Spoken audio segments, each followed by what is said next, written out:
시청자 여러분 안녕하십니까. 지금부터 영등포 선거방송 토론위원회가 주관하는 영등포 각 국회의원 선거 후보자 토론회를 시작하겠습니다. 저는 오늘 사회를 맡은 오미영입니다. 4월 15일 국회의원 선거일이 이제 며칠 남지 않았습니다. 유권자 여러분께서는 마음속에 지지할 후보를 결정하셨습니까? 오늘 후보자 토론회를 통해서 이 후보자의 여러 발언을 지켜보시면 많은 도움이 되실 줄로 믿습니다.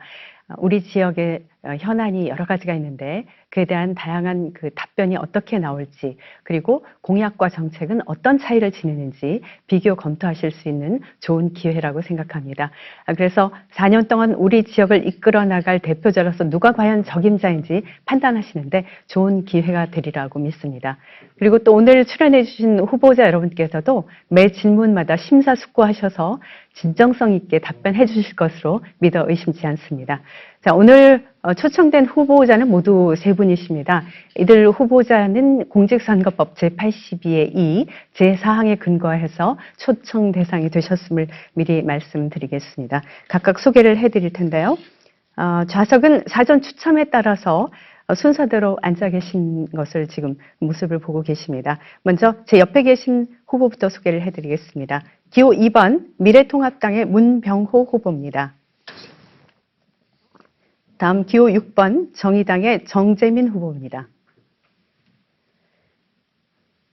그리고 기호 1번 더불어민주당 김영주 후보입니다. 네, 감사합니다. 이제 본격적인 토론에 앞서서 진행 방법을 알려드리겠습니다. 오늘 후보자 토론회는 크게 5가지 영역으로 진행이 될 텐데 후보자 기조연설을 시작으로 사회자 공통질문 3가지를 드리겠습니다. 그리고 후보자 공약 발표 후에 개별 질문과 추가 질문이 이어지겠고요. 후보자 주도권 토론도 준비되어 있습니다. 그리고 마지막 마무리 발언 순서로 진행이 되겠습니다. 오늘 토론에서 중요한 것은 후보자들의 발언 시간이 될 텐데요.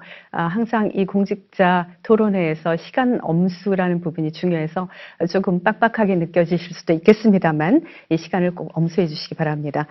오늘 토론회는 기조 연설이 2분, 사회 질문을 포함해서 모든 질문은 30초, 답변은 1분 30초로 제한이 된다는 것 잊지 마시기 바랍니다. 또 후보자 한 분씩 주도권을 행사할 수 있는 토론 시간은 7분으로 정해놨습니다.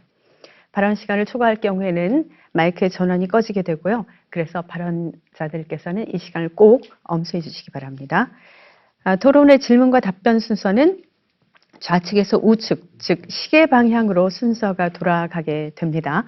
후보자 3분께 다시 한번 당부를 드릴 텐데 유권자 여러분께서는 이 토론회를 지켜보시면서 우리 지역의 대표자로서 후보자의 자질을 검증하고 정책 공약과 비전을 듣기 위해서 준비하고 계십니다. 따라서 각 후보자들께서는 상대 후보에 대한 인신공격이나 비방, 공격성 발언은 삼가주시기를 간곡하게 부탁드리겠습니다.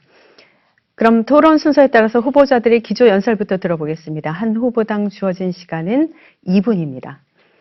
미래통합당 문병호 후보부터 기조 연설을 시작해 주시면 되겠습니다.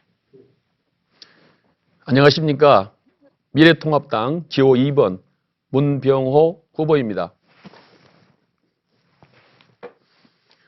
요즘 코로나 바이러스 때문에 걱정이 많으시고 경제가 너무 어려워서 노심초사하고 계시죠.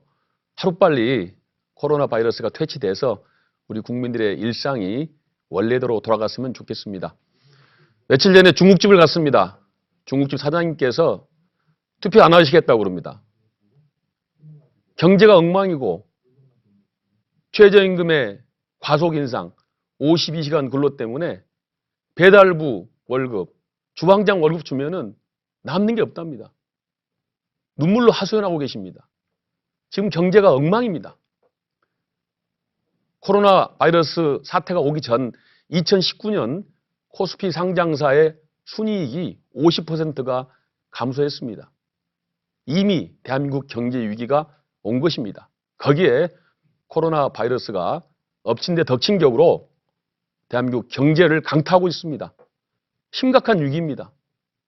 이 경제 위기를 하루빨리 극복해야 됩니다. 제가 국회의원이 되면은 코로나 바이러스에 대한 대책 예산을 과감하게 세우겠습니다. 240조 원의 예산을 세워서 기업에도 지원하고 실업수당도 늘리고 현금 지급도 하고 세제 감면도 해서 우리 국민들이 하루빨리 코로나 바이러스의 어려움으로부터 회복되는데 최선의 노력을 다하도록 하겠습니다. 그리고 그 경제 회복의 핵심에 정치 혁신이 있습니다. 정치가 잘못됐기 때문에 경제가 제대로 굴러가지 않는 것입니다. 정치를 바로 세워서 국민들로부터 신뢰받는 정치를 세워서 경제 위기를 극복하고 대한민국을 다시 한 단계 도약하는 나라로 만들겠습니다. 감사합니다. 네, 이번에는 정의당의 정재민 후보 기조연설 해주시기 바랍니다. 존경하는 영등포 구민 여러분 안녕하십니까? 정의당 영등포구갑 국회의원 후보 기호 6번 정재민입니다. 이번 총선은 촛불 개혁을 완성하고 코로나 재난을 슬기롭게 극복하는 선거가 되어야 합니다. 정의당은 코로나 양극화를 막고 국민의 삶을 지키는 방파제가 되겠습니다. 선거 때마다 매번 40~50%의 정치인들을 물갈이했지만 매번 국회는 사상 최악, 국민 신뢰도 꼴찌라는 평가를 벗어나지 못했습니다. 도대체 무엇이 문제입니까? 아무리 사람을 바꿔도 해결되지 않는 것은 구조에 문제가 있기 때문입니다. 이젠 사람이 아니라 판을 바꿔주십시오.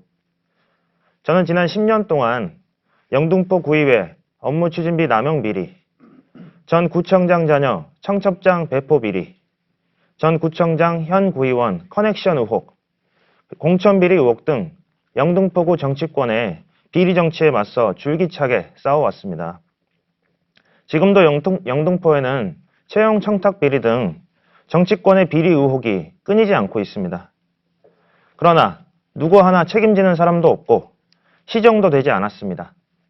정말 분노가 치밀어 오릅니다. 누가 해결할 수 있습니까? 지난 10년간 영등포 비리 정치에 맞서 부끄럽지 않은 영등포를 만들기 위해 한길을 걸어온 저 정재민이 할 수 있습니다. 저 정재민이 지긋지긋한 영등포 비리 정치 이제 끝내겠습니다.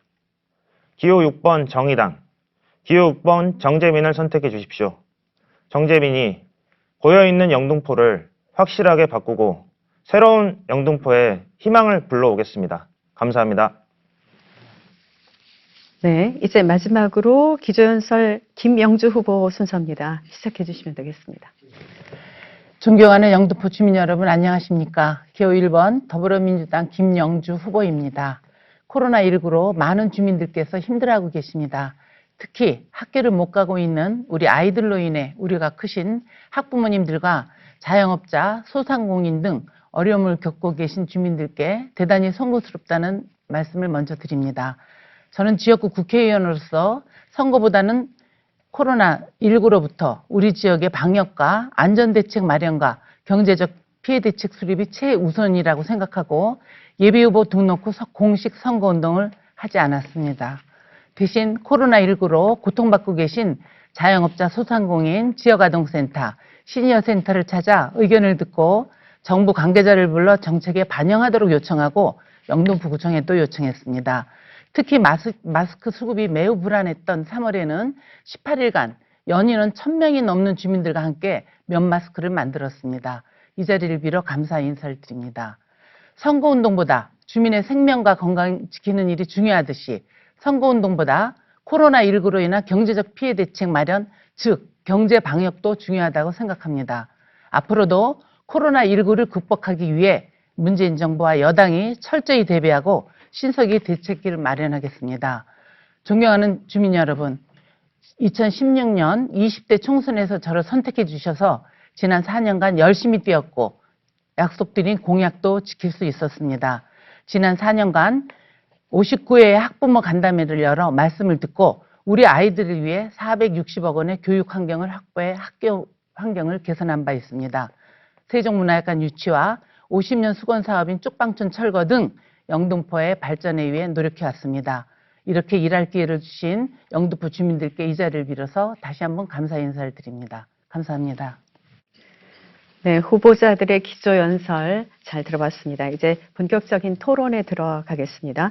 먼저 사회자인 제가 후보자 세 분께 공통 질문을 드릴 텐데 세 가지입니다. 하나하나씩 드릴 텐데 첫 번째 질문은 코로나19로 인한 경제위기 타개 및 지역 경기 활성화 방안에 대한 것입니다. 잘 들어주시기 바랍니다. 첫 번째 질문입니다. 코로나19의 전 세계 확산으로 우리나라의 수출 엔진은 꺼지고 소비 투자마저 얼어붙은 상황입니다. 또한 글로벌 경기 침체가 장기화 국면에 진입했다는 우려의 목소리마저 커지고 있습니다. 미국을 비롯한 선진국들이 통화 완화 및 재정 확대 등 경기 부양책을 잇따라 내놓고 우리나라에서도 한국은행이 기준금리를 전격 인하하면서 사상 처음으로 0%대 영역에 들어섰는데요. 현재의 경제 상황에 대한 정확한 진단과 함께 과감하고 창의적인 대책 마련이 필요해 보입니다. 후보자께서는 우리나라의 현 경제 위기를 타개할 부양책으로 시급히 추진해야 할 대책이 무엇인지, 그리고 영등포에 특화된 지역 경기 활성화 방안이 있다면 무엇인지를 말씀해 주시면 되겠습니다. 자, 순서에 따라서 먼저 정재민 후보가 답변해 주십시오. 답변 시간은 1분 30초를 드리겠습니다. 네, 코로나19 위기로 무너져 내리는 국민의 삶과 일자리를 지키기 위해서는 전례 없는 특단의 대책이 필요합니다. 정의당은 국민 모두에게 1인당 100만 원씩의 재난기본소득을 지급해야 된다고 주장해 왔습니다. 이는 정부가 발표한 4인 가구 기준 100만 원 지급과는 엄연히 다른 것입니다. 코로나19로 더욱 심화된 경제 위기는 단기간에 해소되지 않을 것입니다. 우리보다 부채 비율이 훨씬 높은 스페인, 영국, 미국 등 주요 선진국들은 이미 GDP 10% 이상의 재정을 긴속하게 투입하고 있는 상황입니다. 우리 역시 GDP 5% 규모의 100조 원 수준의 민생 직접 지원 대책을 신속하게 추진해야 합니다. 잘못된 초기 대응은 자칫 50조로 막을 수 있는 것을 500조, 1000조로도 못 막는 상황을 불러올 수 있습니다. 이제 1300조 원 규모의 시중 부동자금을 국채로 흡수해서 민생 위기도 막고 경제 위기도 살리는데 제대로 사용해야 합니다. 무엇보다 중요한 것은 정의로운 위기 극복입니다. 해고 없는 기업의 지원 원칙을 분명히 해서 정부가 100조 원의 기업 지원을 고용 보장을 전제로 지원을 해야 된다는 말씀을 드립니다. 원칙 있는 지원으로 기업과 노동자를 함께 살려야 합니다. 네. 자, 다음으로는 김영주 후보 답변해 주시면 되겠습니다. 예, 문재인 정부와 여당은 코로나19로 인해 위기에 처한 서민, 자영업자, 소상공인과 기업들에 대한 지원 대책을 마련하는 것이 가장 중요한 국가적 과제를 보고 있습니다. 정부는 11조 7천억 원의 추경과 100조 원의 규모의 기업 자금에 이어 긴급 재난지원금 지급 등 코로나19로 인한 경제위기 극복을 위해 최선을 다하고 있습니다만 아직 부족한 점이 많습니다. 정부와 여당은 2차 추경을 비롯한 특단의 대책으로 서민과 기업의 고통을 덜어드릴 것입니다. 영등포 지역경기 활성화를 위해 저는 지난 3월에 외식업 영등포 지회와 영등포 지역 소상공인 그리고 자영업자와 간담회를 통해 현장의 목소리를 들었습니다. 그 결과를 구청에 전달했고 영등포구는 지난 3월 31일 임시회를 개최해 105억 원의 규모의 추경을 통과시켜 어려운 소상공인 자영업자 지원 대책을 마련하고 있습니다. 코로나19 장기화에 따른 영등포 지역 경제 활성화를 위한 패키지인 영등포 뉴딜을 마련하겠습니다.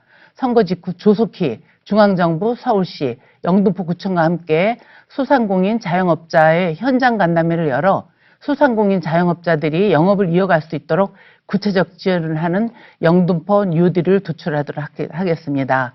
현장의 목소리를 정부에 전달하도록 최선의 노력을 다하겠습니다. 네.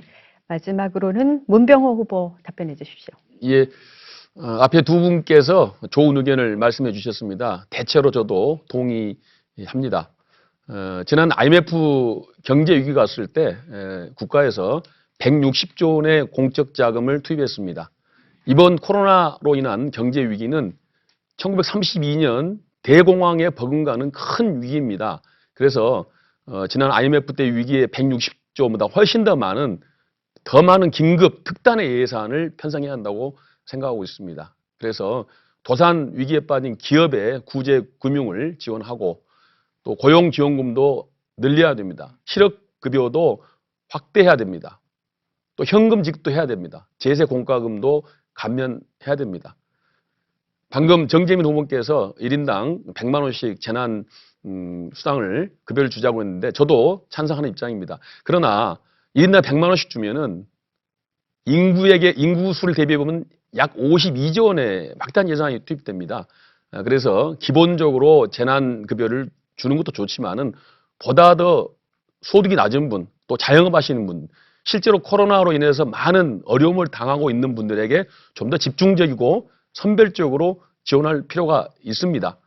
저희 미래통합당은 약 240조 원의 구제 금융을 세워서 적극적으로 기업과 개인들에게 지원할 생각입니다. 감사합니다. 네, 코로나19에 따른 경기 활성화 방안에 대해서 세 분의 후보자 말씀을 잘 들어봤고 이제 두 번째 공통 질문을 제가 드리겠습니다. 제2 세종문화회관 유치에 따른 지역 문제 해결 방안에 관한 것입니다. 자, 지난해 12월에 영등포에 제2 세종문화회관 유치가 확정됐습니다. 다른 지역에 비해서 문화시설이 낙후돼 있던 서울 서남부 권역이 많은 혜택을 받을 것으로 예상되고 있습니다. 반면에 대규모 시설 건립에 따라서 인근 지역 교통 혼잡과 공해 등 문제도 발생할 것으로 우려하고 있는데 이에 대한 후보자의 견해와 대책이 무엇인지를 말씀해 주시면 되겠습니다. 후보자당 답변 시간은 역시 1분 30초 드리고요. 이번에는 김영주 후보부터 답변하시면 되겠습니다. 제2 세종문화회관을 영등포에 유치한 당사자로서 다른 후보들께서도 제2 세종문화회관에 많은 관심을 가져주셔서 감사드리고 제2 세종문화회관을 찾게 될 인파로 인해 교통불편 대책을 미리 고민할 수 있게 해주신 데 대해 감사드립니다. 제2 세종문화회관의 부지 특성을 광화문 세종문화회관, 서초동 예술의 전당과 비교해 본 결과 광화문 세종문화부구는 초기에는 혼잡했으나 지하철 5호선이 들어서고 세종로 공영주차장 약 1260대 수용으로 교통 혼잡 요인을 감소시켰습니다. 서초동 예술의 전당은 약 1300여 대 수용 가능한 주차장을 보유하고 있으나 3호선 남부터미널역까지는 마을버스를 타야 하는 관계로 승용차를 통한 관람객 이용 빈도가 높습니다. 또한 남부순환도로 4당, 예술의 전당 구간은 상습 정체 구간입니다. 반면 제2 세종문화회관은 지하철 1호선과 2호선, 5호선 부근에 있으며 특히 지하철 2호선인 물레역과 200m 거리로 대중교통을 통한 접근이 용이합니다. 영등포역과 타임스퀘어, 제2세종문화회관 지하 연결로를 설치할 경우 보다 더 접근성이 높아질 것으로 생각합니다. 현재 제2세종문화회관의 주차 대수 예상치는 336대로 되어 있으나 이는 건립상 계획 수치이며 4,000평 규모의 부지이므로 1,000대 이상의 주차 공간이 확보될 수 있도록 하겠습니다. 네, 이번에는 문병호 후보가 답변해 주시면 되겠습니다. 예, 제2세종문화회관 건립을 진심으로 환영하고요. 제가 국회의원이 된다면은 조기 완공, 더 많은 예산을 투입할 수 있도록 하겠습니다. 제2세종문화회관 위치를 보니까 물리역도 가깝고 영등포역도 가깝습니다. 그래서 사실은 도보로 다닐 수 있는 거리입니다. 그래서 우선 보행로를 정비해야 될 것 같습니다. 그리고 셔틀버스 또 마을버스를 정차하고 노선 정리를 해서 보다 더 편하게 대중교통이 접근하도록 해야 될 것 같습니다. 더 나아가서는 주차장 확보가 필요합니다.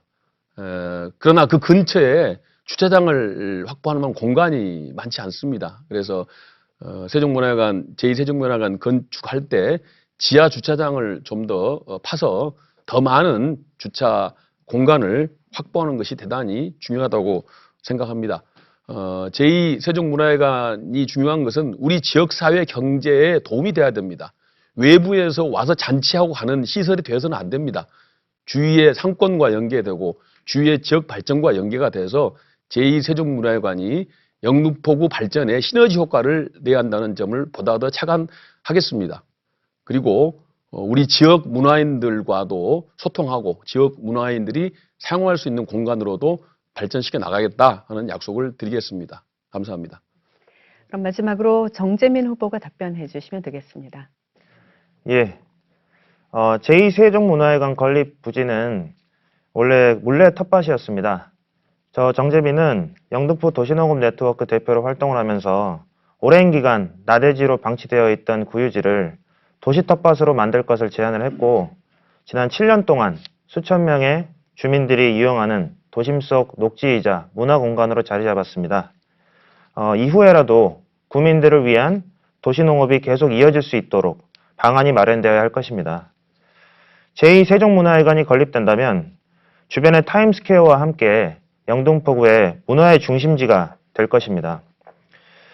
그런데 제2세종문화회관 건립으로 인해서 교통 문제에는 고민이 좀 깊습니다.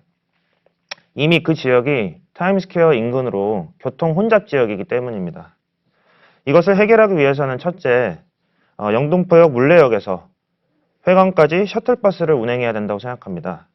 버스는 이용자들이 편리하도록 운행 횟수를 늘리고 실질적인 교통 분산을 통해서 고급형을 도입해야 된다고 생각합니다. 그리고 보다 근본적인 대책은 영등포역 물레역에서 회관까지 이어지는 거리를 테마 거리로 조성하고 보행 친화 거리로 조성해야 된다고 생각합니다. 영중로와 대선 제분 부지까지 거리를 보행 중심의 문화 거리로 조성을 하고 물레 가로수길과 로데오 거리를 테마의 거리로 만들어서 차량 통행도 줄이고 지역 상권도 살렸으면 좋겠습니다. 네. 이렇게 해서 제2세종문화회관 유치에 대한 각 후보의 의견 들어보셨고요. 세 번째 공통 질문은 부동산 안정화 대책에 관한 것입니다. 정부는 지난 30여 개월 동안 모두 19차례에 걸쳐서 부동산 대책을 내놨습니다. 투기 과열지구 대출 규제 강화, 양도소득세 중과, 종합부동산세 인상, 민간택지 분양가 상한제 확대 등 다주택자와 투기 세력을 겨냥한 강력한 정책을 발표해 왔는데요. 장기적인 관점에서 부동산 시세의 안정화 효과를 기대한다는 의견이 있는 반면에 강남과 광복, 또 서울과 지방 간의 부동산 양극화가 심해지고 있다는 우려도 나오고 있습니다. 부동산 양극화 해소, 그리고 실수요자의 주거 안정 및 투기 수요 근절을 위한 부동산 정책에 관해서 후보자 의견을 말씀해 주시면 되겠습니다. 역시 답변은 1분 30초 이내로 해주시면 되고요. 문병호 후보부터 답변해 주시면 되겠습니다.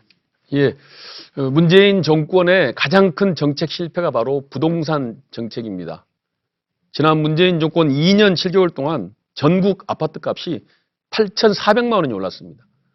서울과 강남 아파트 값이 평균 3억 5천만 원가량이 올랐습니다. 지난 노무현 정권 때도 강남과 아파트 값이 올라가지고 서민들에게 많은 고통을 주고 경제에 주름살을 줬습니다. 무려 19번 대책을 발표했는데 약효가 나지 않고 있습니다. 저는 부동산 문제, 부동산 양극화 해결 방법은 가장 중요한 것이 부동산 보유세의 강화라고 생각합니다. 부동산 보유세를 강화해야만이 아파트를 여러 채 갖는 사람이 없어질 것이라고 생각합니다. 대신에 부동산 거래세는 양도세나 취득세는 낮춰줘야 한다고 생각합니다. 그래서 국민들이 가능하면은 1가구 1주택 또 꼭 필요할 때만 다주택을 가질 수 있도록 하겠습니다. 세제를 강화해야 되겠습니다. 그리고 부동산의 수요 공급을 조정해야 됩니다. 공공임대주택 같은 것을 많이 지어서 공급을 늘리면은 그만큼 아파트 값은 잡힐 거라고 생각합니다. 저는 부동산 보유세 강화를 강력하게 추진하겠습니다. 감사합니다. 이어서 정재민 후보께서 답변해 주십시오. 예, 부동산 문제를 반드시 해결하겠다던 문재인 정부 2년 반 동안 서울에서만 아파트 값이 평균 2억 원이 올랐습니다. 서울에 있는 150만 채 아파트 가격을 모두 합하면 약 300조 원이 오른 것입니다. 전 국민이 1년 동안 저축해서 모은 비용의 6배에 달하는 액수입니다. 아무런 노력도 없이 벌어들이는 불로소득이 이것을 그대로 두고서는 사회 양극화 문제를 결코 해결할 수 없습니다. 저는 선제적인 투기 근절 정책을 전폭적으로 펼치겠습니다. 분양가 상한제를 전국적으로 실시하고 임대사업자한테 주어지는 각종 세제 혜택을 폐지하겠습니다. 또한 1가구 다주택자에 대해서 중과세와 보유세를 강화하고 더 이상 주택이 투기의 대상이 되지 않도록 하겠습니다. 덧붙여 고위공직자에 대해 1가구 2주택을 금지하고 투기 정책을 원천 차단하겠습니다. 정의당이 가장 중요하게 생각하는 것은 서민들의 주거권입니다. 국민 중 44%에 이르는 무주택자들에게 주거권을 보장하기 위해서 9년 동안 안심하고 살 수 있도록 전월세 물가 연동 상한제와 계약갱신 청구권제를 도입하겠습니다. 그리고 공영개발, 토지 임대부 주택 건설을 통해서 반의 반값 수준의 주택을 공공임대주택으로 매년 10만 호를 공급하도록 하겠습니다. 청년들에게 주거수당을 지급. 네. 이번에 김영주 후보 답변하시면 되겠습니다. 예, 기존의 대출 방식으로는 부동산을 잡을 수 없다고 판단하고 있습니다. 부동산 가격 안정과 양극화 해소를 위해 문재인 정부는 12-16 부동산 대책으로 LTV를 40%까지 강화하고 투기지역 고가 아파트에 15억 원 추가하는 주택담보대출을 아예 금지시켜 다주택자가 은행에서 돈을 쉽게 빌려 고가의 아파트를 살 수 없도록 했습니다. 특히 전세대출을 이용한 갭 투자를 차단하기 위해 9억 원 초과 주택을 보유한 경우 전세대출을 제한했습니다. 1가구에서 여러 건의 주택담보대출을 막는 것을 막기 위해 2017년 8.2 부동산 대책으로 투기 지역에선 추가로 주택담보대출을 받을 수 없도록 했습니다. 내 집 마련이 어려운 분들을 위한 공급대책도 필요합니다. 문재인 정부와 여당은 서민과 청년을 위해 수도권 3기 도시에 청년 신혼 맞춤형 도시를 조성해 5만 호를 공급하고 코레일 용산 부지에 국공유지에 활용해 서울 시내 청년 신혼주택 10,000호를 공급할 예정입니다. 또 2022년까지 청년 신혼부부에 대한 공공주택 공급과 금융지원 대상을 각각 100만 가구로 확대할 것입니다. 영등포에도 463대 영등포 쪽방이 철거돼 그 자리에 40층 규모의 신혼부부와 청년 주택이 들어설 것입니다. 네. 그러면 이렇게 해서 제가 사회자 공통질문으로 3가지를 드렸는데 이에 대한 답변은 모두 들어봤고 이번에는 아마도 유권자 여러분께서 후보자들이 각각 어떤 공약을 내걸고 있는가 궁금하실 겁니다. 이 공약을 꼼꼼하게 검증하는 시간으로 마련하겠습니다. 후보자들이 자신의 선거 공약을 2분 동안 발언을 각각 하실 수가 있습니다. 그리고 이에 대해서 듣고 계신 두 분의 다른 후보자가 각각 질문 1번, 추가 질문 1번을 할 수가 있습니다. 이때 시간 제한 역시 있는데 질문 시간은 30초, 답변은 1분 30초, 그리고 선거 공약을 발표할 때는 2분을 쓰실 수가 있습니다. 그리고 뭐 그런 경우는 없겠습니다만 만약에 상대 후보자가 질문을 하지 않더라도 선거 공약을 발표한 후보자께서는 답변 시간을 자신의 시간으로 모두 활용하실 수가 있다는 점을 기억해 두시기 바랍니다. 그럼 진행 순서에 따라서 이번에는 정재민 후보께서 2분 이내로 선거 공약을 발표해 주시고 이제 두 분의 후보가 각각 또 질문하실 수 있도록 제가 순서를 지정해 드리겠습니다. 먼저 정재민 후보 발표해 주시죠. 예, 정의당 영등포구가 앞 국회의원 후보 기호 6번 정재민입니다. 저 정재민은 국회에 들어가면 3가지를 확실하게 바꾸겠습니다. 첫째, 지긋지긋한 국회의원의 특권을 폐지하겠습니다. 국회의원 배지만 달면 무슨 짓을 해도 막을 수 없는 구조를 근본적으로 바꾸겠습니다. 국민 소환제를 도입해서 잘못된 행동이나 망언을 하면 국민의 힘으로 끌어내릴 수 있도록 하겠습니다. 그리고 시대의 흐름에 맞지 않는 불체포 특권을 폐지하고 국회의원과 국민이 법 앞에 평등하게 하겠습니다. 특히 일은 안 하면서 자신의 월급을 스스로 올리는 세비, 셀프 인상을 금지하고 세비를 삭감하고 최저임금과 연동하여 5배를 넘지 못하도록 하겠습니다. 둘째, 영등포 비리 정치를 교체하고 부끄럽지 않은 영등포를 만들겠습니다. 영등포 비리 정치의 오랜 구태와 악습을 근본적으로 바꿔내겠습니다. 저는 지난 10년간 싸워왔기 때문에 잘할 수 있습니다. 국회의원, 영등포구, 영등포구의회, 국민권익위, 그리고 시민사회가 참여하는 영등포 비리 근절 추진위원회를 만들고 입법 및 조례 제정을 통해 근본적인 해결책을 마련하겠습니다. 셋째, 텔레그램 엠번방 방지법 및 강력처벌법을 제정하겠습니다.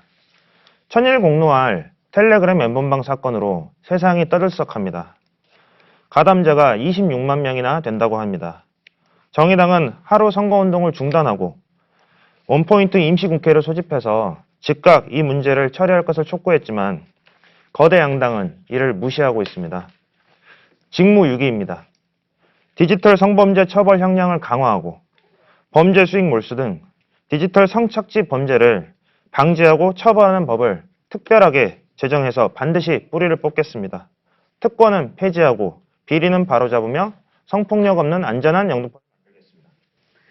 네. 정재민 후보의 선거 공약을 들으셨고, 이에 대해서 김영주 후보부터 질문을 하실 텐데, 지금 질문을 30초씩 2번 하실 수 있습니다. 한 번은 추가 질문까지 더해서요. 시작해 주시기 바랍니다. 선거는 국민들에게 희망을 드려야 된다고 생각합니다. 근데 정진 후보께서 이 선거 현수막을 보니까 영등포의 비리 정치를 없앤다고 하고 지금도 공약에 비리 정치를 계속 얘기하고 계십니다. 우리 영등포 갑구에 공천 비리가 있었는지, 그리고 비리 정치를 바꾼다 그러면 어떤 걸 바꾸셔야 되는지, 어제 하루 종일 영등포 주민들께서 왜 이런 현수막을 걸었는지 저에게 묻는 사람이 많았습니다. 답해 주십시오. 제가 지난 10년 동안 영등포구에서 정치를 하면서 느낀 거는 영등포가 너무 고여있다 이것입니다. 거대 양당이 독점하는 이 정치 생태계 속에서 서로 적당하게 견제를 하고 잘못된 것을 바로잡고 해야 하는데 서로 적당히 봐주면서 여기까지 왔다 이런 생각이 들고요. 제가 아까 기조 연설에서도 말씀드렸듯이 지난 10년 동안 제가 봐온 영등포구의 비리 사실 같은 것들은 굉장히 많았습니다. 그리고 이것을 바로잡아야 한다고 시민들이 목소리도 내고 특히 정의당도 조례를 제정해야 한다. 이런 거를 근본적으로 바꿔야 된다고 얘기했지만 그것이 바뀌지 않았다는 것을 말씀드리는 거고요. 제가 국회의원이 된다면 지역의 정치를 책임지는 한 사람이기 때문에 영등포구의 이 잘못된 비리 정치만큼은 근본적으로 바꾸는 그런 조례를 추진하고 조례 제정을 추진하고 입법 과제도 추진해서 이번 문제만큼은 근본적으로 바꿔내자 이런 생각을 갖고 있다는 말씀을 드립니다. 네, 김영주 후보께서 또 추가 질문을 30초 하실 수가 있습니다. 예. 정재민 후보님 답변에 국회의원 영등포 갑 지역과 관계가 없다는 느낌을 받았지만, 그래도 이번에 국회의원 선거입니다. 국회의원 선거에 공천 비리에 대한 말씀을 아까 하셨습니다. 그래서 비리 정치 교체에 영등포 갑에 국회의원의 비리 정치가 포함되어 있는지 거기에 대해서 명확하게 말씀을 해주시고 비리 정치에 대해서 다시 말씀해 주시기 바랍니다. 아까 제가 말씀드렸듯이 지난 10년 동안 영등포에서 제가 정치를 하면서 느낀 것은 영등포 정치 환경이 오랜 세월 동안 너무 변함없이 지속되어 오다 보니까 기득권 양당 독점 정치 환경 속에서 고여 있다는 것입니다. 고인물은 썩기 마련입니다. 아까도 말씀드렸지만 영등포 구의회 업무 추진비 남용 비리, 전 구청장 자녀 청첩장 배포 비리, 그리고 전 구청장 현 구의원 커넥션 의혹, 공천 비리 의혹, 그리고 자녀 채용 청탁 비리 의혹 등 영등포 정치권의 비리 의혹이 끊이지 않고 있기 때문에 이 문제를 제가 해결하고 싶다 이 말씀 드린 거고요. 이것은 민주당이나 미래통합당이나 매 한 가지였습니다. 이런 환경과 토양 속에서 영등포 비리 정치가 뿌리를 내렸기 때문에 근본적인 해결책으로 이번에 뿌리를 뽑지 않으면 안 된다 이 말씀을 드리고요. 그것이 저의 중론입니다. 제가 이런 지긋지긋한 영등포 비리 정치의 환경을 근본적으로 바꿔내겠다 이렇게 말을 하면서 이제는 판을 갈자라고 이야기하고 나온 것입니다. 우리 문병호 후보님이 매기론을 말씀하신 것을 잘 봤습니다. 저는 정말 영등포구에 필요한 게 바로 그거라고 생각합니다. 만약 영등포 구의회에 정의당 구의원이 한 명이라도 있었다면 지금의 영등포 구의회가 그렇게 수없이 많은 지적을 받았음에도 불구하고 저렇게 구태와 악습을 반복할 수 있을까? 제가 국회의원이 된다면 그런 지금의 영등포구의 근본적인 정치 환경을 바꿔내겠다는 말씀을 드렸던 것입니다. 네. 자, 그러면 정재민 후보의 선거 공약과 관련해서 이번엔 문병호 후보께서 질문하실 수 있는 시간을 드리겠습니다. 질문 2번 이어가실 수가 있습니다. 시작해 주시죠. 예, 정재민 후보의 말씀 전적으로 공감합니다. 사실 영등포 비리 정치 척결 말씀하셨지만은 이것은 영등포만의 문제가 아닙니다. 대한민국 전체 지방자치단체의 문제라고 봅니다. 특정 정당이 주요 선출직을 독점하고 있는 것이 가장 큰 문제입니다. 그래서 물이 썩습니다. 지금 영등포구도 민주당이 구청장을 3번 연속 독점을 했고 국회의원을 2번을 하고 있습니다. 이 구조를 바꾸지 않으면 어렵다고 봅니다. 정재민 후보의 견해를 듣고 싶습니다. 예, 두 후보님께서 저에게 비슷한 말씀을 해주셨기 때문에 중복된 말씀드리다기보다는 그래서 어떤 변화를 만들어야 되는가를 제가 말씀드리는 게 더 좋을 것 같습니다. 말씀하셨듯이 대한민국의 지금까지의 정치는 30년이 넘도록 두 거대 기득권 양당이 사실상 지배해왔던 정치 시스템이었습니다. 국회부터 그렇게 되어 있었기 때문에 지방자치가 시행됐지만 밑으로 내려와도 사실 그 환경이 거의 변함없이 이루어져 왔습니다. 국회의원 밑으로 시의원, 구의원들이 기본적으로 편제가 돼 있고 지역구를 관리하고 있기 때문에 이 근본적인 국회 환경이 바뀌지 않으면 지방 정치의 환경도 바뀌기가 어렵다라는 게 저의 생각이고요. 그래서 이번 총선에서 가장 중요한 것이 저와 정의당은 지난 30년 동안의 기득권 양당 독점 정치를 이제 끝내야 한다라는 게 저와 정의당의 생각입니다. 그래서 선거법 개정을 추진했고 국민의 민심 그대로 국회가 반영될 상황이 우리 앞에 곧 온다고 생각을 했지만 이 개정된 선거법을 시행해 보기도 전에 지금 두 거대 양당이 위성 정당을 만들어서 완전히 표심을 왜곡시키는 헌법도 무시하고 불법적인 저는 위성 정당들을 만들고 있는 거라고 생각을 하고요. 그런 것들이 근본적으로 바뀌어야만이 지방 정치의 부정부패도 없어지고 서로 제대로 된 견제를 할 수 있는 환경이 만들어질 수 있다. 이런 말씀. 추가 질문 이어주시죠. 예, 저는 한 가지만 더 구체적인 예를 들어보겠습니다. 지금 문재인 정부 와서 공공근로가 확대되고 있습니다. 수십만 원, 100만 원, 200만 원 받는 일자리가 많이 늘고 있죠. 그런데 그러한 일자리를 만드는 것은 노약자들이나 또 살기 어려운 분들을 위해서 공공근로를 더 확대시키는 것입니다. 그런데 현실 보면은 구청장이나 국회의원과 가까운 사람들이 거기에 많이 채용되고 있다라는 문제들이 지적되고 있습니다. 정재임 후보께서 혹시 이런 문제에 대해서 구체적으로 체험한 것이 있으면 한번 말씀해 주시기 부탁드리겠습니다. 제가 직접 체험한 구체적인 사례가 있다 이렇게 말씀드리기는 어려울 것 같고요. 다만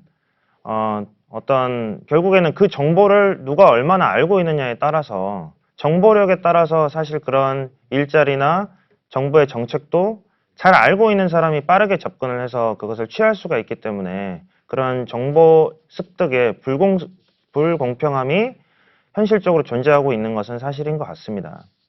그래서 저는 국가가 시행하고 있는 또는 지자체가 시행하고 있는 공공 일자리 같은 경우에 훨씬 더 많은 사람들이 이것을 잘 알 수 있도록 홍보가 더 잘 돼야 되고 그리고 특히나 취약계층, 정말로 이 일자리가 필요한 사람들이 누구인지를 사실 제일 잘 알고 있는 것은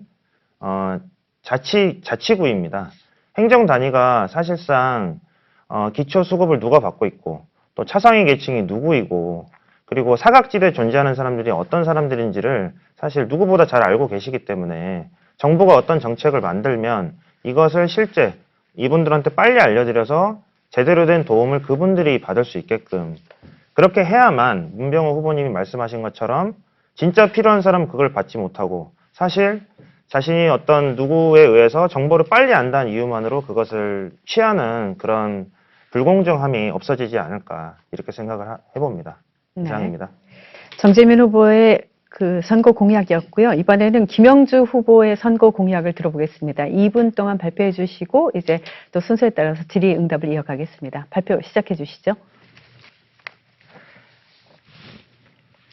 주민 여러분, 저는 영등포를 종로, 강남과 함께 서울 3대 도심에 걸맞는 영등포 시대를 열어갈 5가지 약속을 드리겠습니다.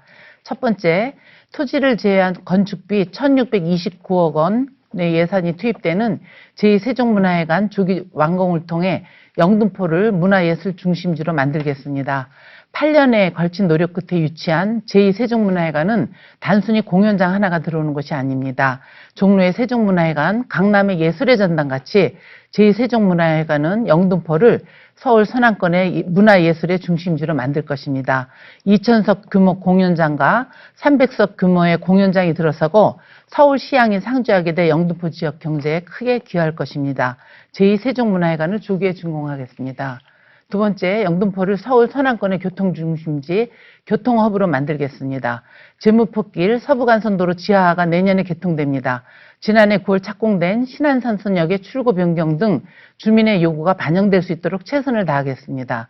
또한 지하철 목돈선 착공 시 양평동 부근 역사를 신설하겠습니다. 세 번째로 에코시티 영등포를 만들겠습니다.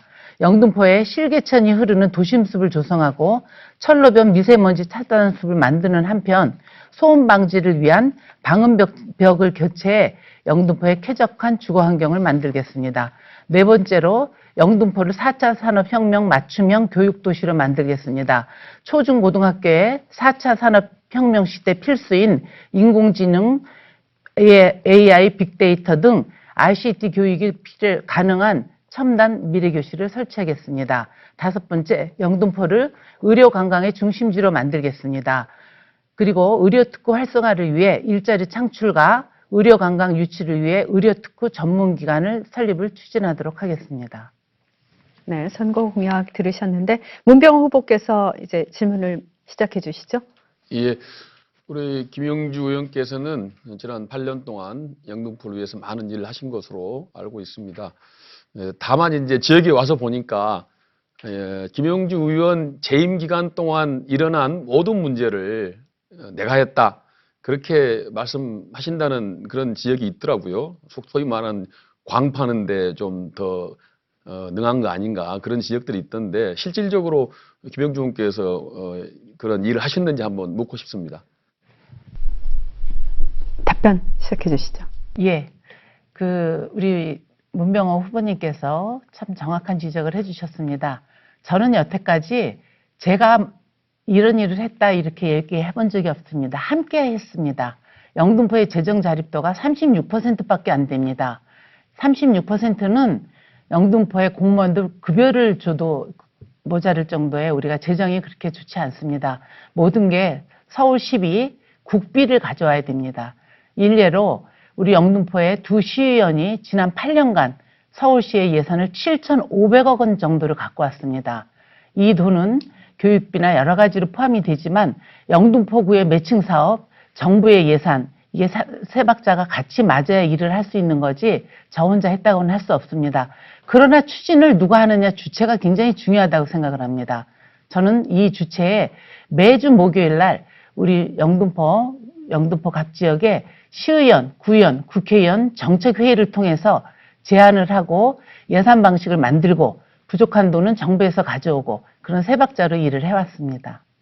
예, 저는 긍정적으로 평가합니다.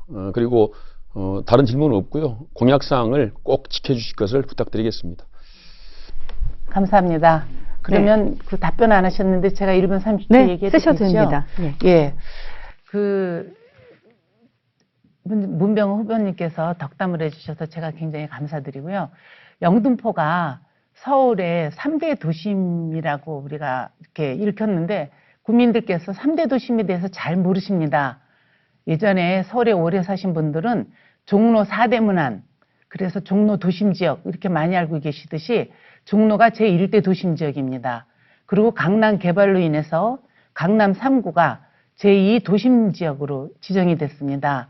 영등포는 2015년도에 두 군데의 도심지역에 이어서 3대 도심지역으로 2015년도에 지정을 받고 500억 원의 도시재생사업을 2016년도에 서울시에서 그 예산을 우리가 쓸 수 있는 그런 승인을 받아서 작년에 영중로에 탁 트인 영등포 그를 만드는데 예산을 쓸 수 있는 그런 기반을 만든 게 영등포의 지난 제 8년간의 활동한 거라고 생각합니다. 네, 김영주 후보의 선거 공약과 관련한 질문 이어가겠습니다. 이번에는 정재민 후보께서 질문하시면 되겠습니다. 예, 김영주 후보님께서 제2세종문화회관을 종로의 세종문화회관과 강남의 예술의 전당처럼 만들고 세계적인 예술가들이 찾아오는 영등포를 만들겠다고 하셨습니다. 그런데 제2세종문화회관이 고급 문화를 향유하는 공간이 아니라 물레동 창작존 일대의 다양한 문화예술인들과 그리고 지역 주민들이 이용할 수 있는 생활문화 공간으로 만들어져야 한다는 의견이 있습니다. 그래서 이에 대한 혹시 방안이 있으신지 한번 말씀해 주시면 좋겠습니다. 예, 지금 정재민 후보께서 말씀하신 거에 동의합니다. 제2세종문화회관은 2,000석 규모의 우리 공연장입니다. 그리고 300석 규모의 또 공연장이 또 들었습니다. 그리고 서울시향이 영등포에 옵니다. 그래서 아까 제가 말씀드린 대로 이 세종문화회관은 영등포의 물레동의 세종문화회관이 아니라 우리 영등포 전체의 문화예술의 도시를 이끌어가는 세종문화회관이고 선안권 중심의 문화예술 공연장이 될 것입니다. 그래서 300석 규모는 우리 주민들이 언제든지 활동할 수 있고 공연할 수 있고 그리고 이 지금 얘기하신 물레동 창작촌에 있는 분들도 얼마든지 와서 공연할 수 있는 이런 게 준비되어 있습니다.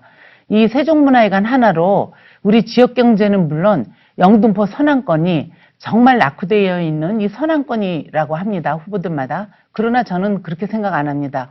교통의 요지이기 때문에 이 문화예술 서울의 예술의 전당 세종문화회관 그거에 이어서 제2세종문화회관이 온다면 우리 영등포는 이 선안권 중심의 가장 중심 도시가 될 것이라 이렇게 생각합니다.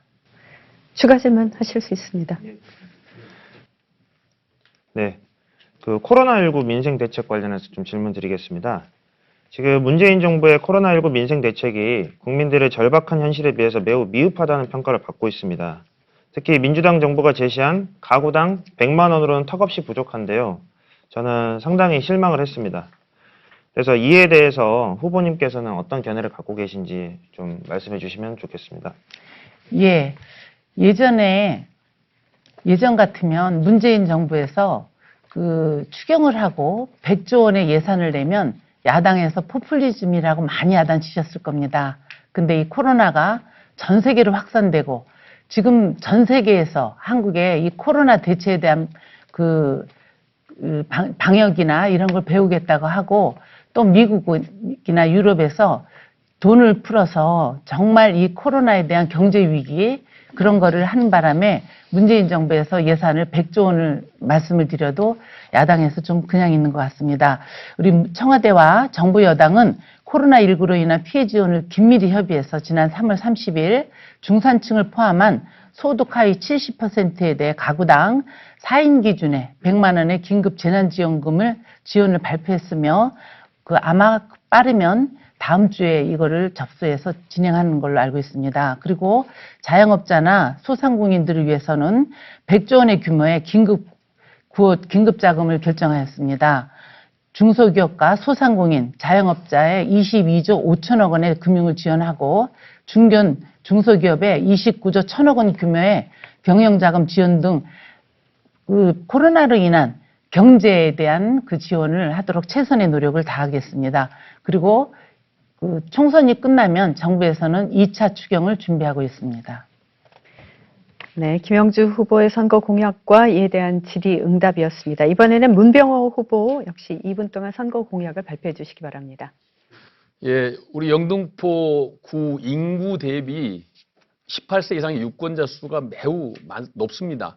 즉 말해서 18세 미만의 연령대가 별로 없다는 거죠. 이것은 무엇을 의미하냐면은 초, 중, 고 학생들이 되면은 학생들이 되면은 영등포를 뜬다는 겁니다. 왜 그럴까요?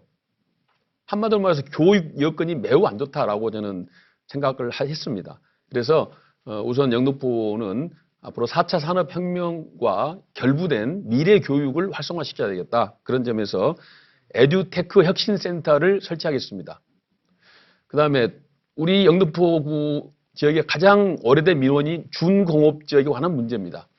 이 준공업 지역에 관한 문제를 조정을 해서 각 지역에 맞게 특성화해서 용적률도 높이고 개발이 잘 될 수 있도록 추진해 나가겠습니다. 오래된 민원인데 전철을 지하화하자라는 공약을 다시 한번 제안합니다. 이것은 매우 큰 주제이고 영등포의 수건 사업이지만은 워낙에 큰 사업이고 예산이 많이 들어가기 때문에 그동안 잘 해오지 못했습니다. 서울시당도 공약을 냈고 했기 때문에 적극적으로 추진을 하도록 하겠습니다.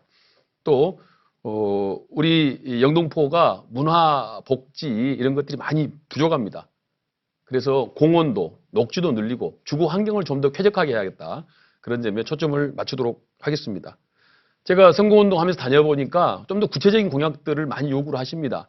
예를 들어서 지하철역이 많은데 지하철역이 다 에스컬레이터가 없어요. 물론 많은 분도 있지만은 상당히 층고는 높은데 걸어 다니기 힘듭니다. 그래서 필요한 곳에 에스컬레이터를 설치하도록 하겠습니다. 또 역시 주차장이 부족하기 때문에 빈 공간과 지하에 주차장을 더 확보하고 어르신들을 위한 공공 목욕탕 이런 것도 한번 추진해 볼 생각입니다. 감사합니다. 그럼 이제 정재민 후보께서 질의를 2번 추가 질문까지 하실 수가 있습니다. 네. 문병 후보님께 질문을 좀 드리겠습니다.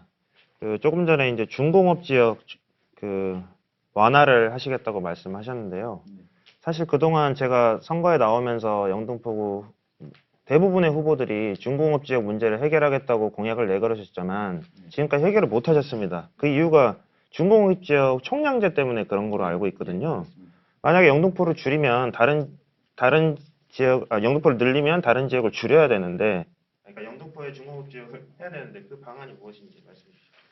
이 문제는 김영주 의원께서도 전에 공약을 내신 걸로 알고 있고요. 그래서 중공업 지역 해제 문제가 상당히 뜨거운 감자였습니다. 그런데 이 문제는 쉽지 않은 문제입니다. 아까도 말씀드렸지만 총량제가 걸려있기 때문에 쉽게 폐지하기 힘듭니다. 저는 조정이라는 표현을 썼습니다. 사실 우리 영등포가 발전이 안 된 이유가 난개발된 이유가 그겁니다. 이 지역이 상업지역 또 중공업지역 주거지역이 크게 블록화가 됐어야 했는데 이 조그맣게 어느 지역은 바로 옆에가 중공업지역, 또 어느 지역은 주택지역, 또 어느 지역은 상업지역 이렇게 복합적으로 굉장히 밀접하게 조금조금하게 이렇게 돼 있습니다. 그러다 보니까 큰 개발이 어렵습니다. 그걸 좀 조정해야겠다라는 말씀 드리고요. 그리고 이 중공업지역을 해결하려면은 제가 볼 때는 단순한 국회의원 갖고는 안 됩니다. 좀 더 청와대로 움직일 수 있고 국회를 움직일 수 있는 좀 더 힘 있는 관록 있는 추진력 있는 국회의원이 필요하다고 봅니다. 제가 삼선 의원이 되면은 정치적으로 상당히 저는 중심에 설 수 있다고 감히 자부합니다. 그래서 좀 더 큰 정치로서 이 영등포구 전체를 조망하는 그러한 전략을 세워서 중공업 지역 문제를 조정하고 우리 지역 특성에 맞게 각 지역마다 가장 이익이 되는 방향으로 하겠습니다. 또 어떤 지역은 중공업 지역을 달라고 하는 지자체도 있다고 합니다. 그런 것들을 다 조정해가지고 우리 영등포구에 가장 적합하고 가장 이익이 되는 방향으로 중공업 지역 문제를 해결하겠다 하는 말씀 드립니다. 추가 질문 있으십니까? 예. 그리고 이제 문병호 후보님 공약 중에 저는 국회의원 특권 폐지가 있다고 알고 있습니다. 제가 내세운 공약하고도 많이 일치하는 부분인데요. 그동안 국회의원을 2번 하셨고 사실 국회의원 특권 폐지할 수 있는 기회가 많이 있으셨는데 그동안 왜 못 하셨는지 여쭤보고 싶고, 그리고 아까 제가 이야기했던 국민 소환제, 그리고 국회의원 불체포 특권 폐지 이런 것들을 어떻게 시행하실 예정인지 한 번 더 여쭤보고 싶습니다. 예. 정지민 후보께서 제안한 정치혁신과제 저는 전적으로 공감하고 동의합니다. 저는 지금까지 국회의원 2번 하고 또 원내에서 최고위원도 했지만은 늘 그것을 주장해왔습니다. 국민 소환제 당연히 해야죠. 그리고 무슨 저는 사실은 아까 세비 말씀하셨는데 저는 반값으로 국회의원 월급 줄여야 한다고 생각하는 사람입니다. 제가 만약 국회의원 되면은 월급 반값제 추진할 생각입니다. 그리고 대한민국 국회가 정말 만시창이가 되고 정말 국민들로부터 외면당하고 있습니다. 정치가 국민을 위한 정치가 돼야지 자기들 기득권이나 누리고 자기 패거리 이익을 위한 정치가 돼서는 안 된다고 저는 감히 말씀드립니다. 그런데 이것을 하려면은 그것을 추진할 사람과 세력이 있어야 됩니다. 매기가 있어야 됩니다. 매기 그룹이 있어야 됩니다. 그래서 이 정치혁신의 과제를 강하게 추진해야 한다라는 말씀드리고 지금까지 솔직히 말해서 힘이 없어 못했습니다. 그러나 제가 삼성이 되면은 정치적 힘도 생기고 또 이런 정치혁신 의제에 공감하는 당선자가 많이 나올 것으로 생각합니다. 그러면 그런 당선자와 함께 매개 그룹을 형성해서 반드시 정치혁신의 과제를 실천하도록 하겠습니다. 저는 누구보다도 정치혁신, 정치개혁 그 아이콘이 저는 문병호라고 감히 말씀드리고 누구보다도 잘할 자신과 잘할 전략을 갖고 있다 하는 말씀드립니다. 자, 그럼 이번에는 김영주 후보께서 질문하실 순서입니다. 문병호 후보에게 질문해 주십시오. 예. 제가 2012년에 중공업 지역 해제하겠다고 완화하겠다고 공약을 내세웠습니다. 그래서 2014년에 국토연구원에 요청해서 중공업 지역에 대한 연구까지 했습니다. 그런데 총량이 유지되어 있기 때문에 어떤 지자체도 또 어떤 서울시도 영등포하고 중공업 지역을 바꾸려고 하지 않습니다. 그래서 다른 지역이 논의를 하신다고 그랬는데 어떤 구체적인 방법으로 완화하실 건지 답해 주시기 바랍니다. 예, 김영주 의원께서 그동안에 이 문제를 해결하기 위해서 많은 노력하신 거 저도 알고 있고 평가를 합니다. 실제 국회의원이라 해서 모든 걸 할 수는 없다고 봅니다. 근데 이제 이 문제를 저도 곰곰하게 많이 생각을 해봤습니다. 그런데 어느 지자체인가 제가 지금 기억은 안 나는데 지자체에서 영등포의 중공업 지역을 맞바꾸자 하는 제안을 한 곳도 있다고 그럽니다. 왜냐하면 중공업 지역이 됐을 때 용적률에서 이익을 볼 수 있는 부분이 또 있습니다. 근데 그런 것들을 좀 전략적으로 판단을 해야 한다고 보고요. 저는 이제 영등포구의 그 블록을 좀 더 큰 블록으로 한번 나눌 필요가 있다. 큰 어느 블록은 상업지역, 또 큰 어느 블록은 주거지역, 큰 어느 블록은 중공업지역 이렇게 나누어서 크게 움직여야만이 이 소위 말하는 전략을 좀 더 크게 짤 수 있고 지역에 큰 파급을 할 수 있다는 겁니다. 예를 들어서 제가 지금 그 영등포의 금융과 구로의 IT 산업과 결합한 핀테크 단지를 만들자고 지금 공약에 넣습니다. 그런데 그것도 만들려면은 그래도 어느 정도 상당히 큰 블록이 필요합니다. 그래서 그런 블록을 좀 조정을 해야 된다. 그래서 제가 국회의원이 되면은 영등포구 전체의 그 토지 용도를 잘 검토해가지고 그것을 좀 더 세분화하고 조금 더 우리 영등포구에 전적으로 이익이 될 수 있는 방향으로 다시 조정하겠다. 그래서 모든 영등포 구민, 모든 지역이 다 혜택 볼 수 있는 그런 방향으로 노력해 보겠습니다. 추가 질문 있으십니까? 네. 그리고 우리 문병호 후보께서 저와 똑같이 제2세종문화회관 조기 완공을 말씀하셨습니다. 지난해 12월에 서울시에서 그 영등포에 그 세종문화회관을 제2세종문화회관을 그 확정 발표를 했지만 예산 관계 진행되는 게 지금 아주 논의는 되고 있습니다. 그런데 우리 문 후보께서 이거에 대한 예산이라든가 사업 진행 방식 어떤 방식으로 할 건지 말씀해 주시기 바랍니다. 예, 뭐 제2세종문화회관 건립에서 전적으로 저도 환영하고 김영주 후보께서 잘하셨다고 저는 평가를 합니다. 이제 뭐 착공이 곧 될 것이고 뭐 2025년 완공을 예정하고 있는데 뭐 또 정부 일이라는 게 뭐 처음에 시작할 때와 좀 달라집니다.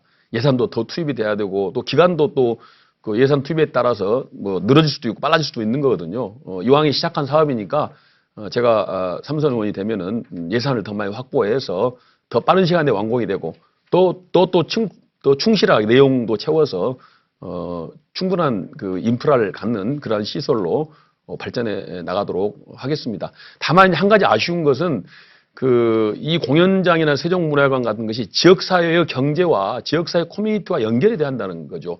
그럼 외부인이 고급 그 예술인이 와서 공연하고 그 사람은 향유하고 가지만은 우리 지역 사람 소외된다면 그것이 누구를 위한 시설이 되겠습니까? 그래서 저는 그러한 아주 고급 예술로서의 공간으로서 중요하지만은 그러나 우리 지역사회와의 경제 연관성, 우리 지역사회 문화와 연관성 이런 것도 긴밀하게 고민하고 따져서 그것들을 다 충족할 수 있는 그러한 시설로 바꿔나가겠다. 그리고 누구보다도 더 많은 예산을 따오고 더 빠른 시간 내에 완공될 수 있도록 최선을 다하겠다 하는 말씀드립니다.